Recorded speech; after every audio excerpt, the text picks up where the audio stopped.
you may not know this, but I have a big sensitivity towards women because I was dependent upon my mother. My mother took care of me.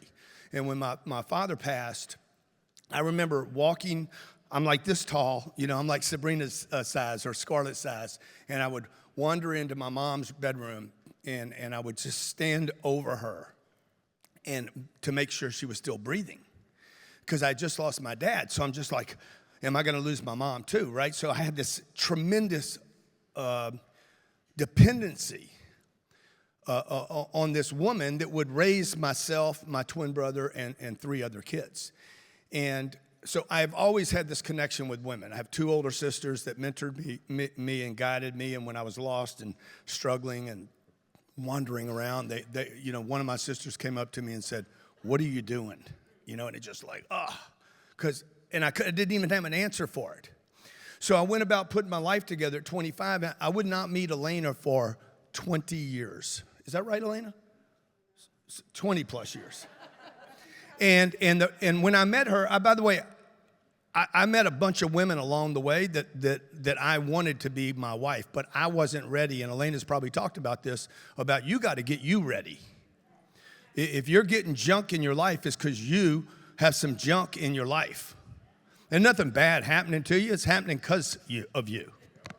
It's basically, oh, wow, it's just a reminder. You hate it, but like, wow, goddamn, why did that guy do that to me? Why did that person do that to me? Why did that person rip me off? Because you still have some of that junk in your life. At least I did. Maybe you don't. Maybe bad shit's just happening to you. You're just a victim. Well, I decided I didn't just want to be a victim, that it was actually better for me to be in a position to say, oh, no, I'm making that happen to me. Because if I'm a victim, oh, my God, I can't even change it. So I couldn't find the right woman, and trust me, ladies, I was trying. But it was mostly like I was literally just trying to find this woman that I could do something with. Keep in mind, I didn't have kids until I was 51 years old. So I knew I didn't have kids because I knew I wasn't ready to be a father. I was married to this business, to this dream that I had. And when I met Elena, and I always talk to you guys about, man, to get somewhere else, you must leave where you are. You will never, and I'm going to tell you this for everybody in the room, you will never, ever experience great change in your life unless you're willing to give up something that you have right now. Every single time in my life, I have had to give up something I wanted. I'm not talking about getting rid of the bad stuff. You got to get rid of something that you actually worked for to get. Might have been the house. It might have been, oh, my kids are in the best schools now. It's going to be something painful. For you to get to the next place, you have to give up something that you worked for really, really hard. So I sold my house. One day I had this cognition. Hey, to get what you want, you have to give up what you have. That has been true for me throughout my entire life. I had to leave Lake Charles, Louisiana. Went to Houston, had to leave Houston once I got comfortable with my community and my friends. Had to leave San Diego, had to go to LA. LA is a pit compared to La Jolla. Nobody goes from La Jolla, California up to Los Angeles. Nobody does that. You'll leave Kansas City to go to Los Angeles because you want to be an actor. I met Elena within 5 minutes of arriving in LA.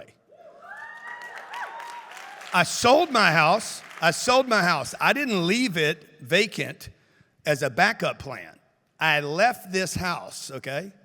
Like I couldn't buy this house today if I wanted to. It was it was a precious little treasure. I had to give that up. By the way, I had to give up being the mayor of my little town. Everybody knew me. There wasn't a restaurant I couldn't walk into. I could always get a seat. I could always get the best seat. I had it right in my hand. This is what I'm telling you guys. You have to be willing to give something up, and the moment you do, you better have your partner on your side.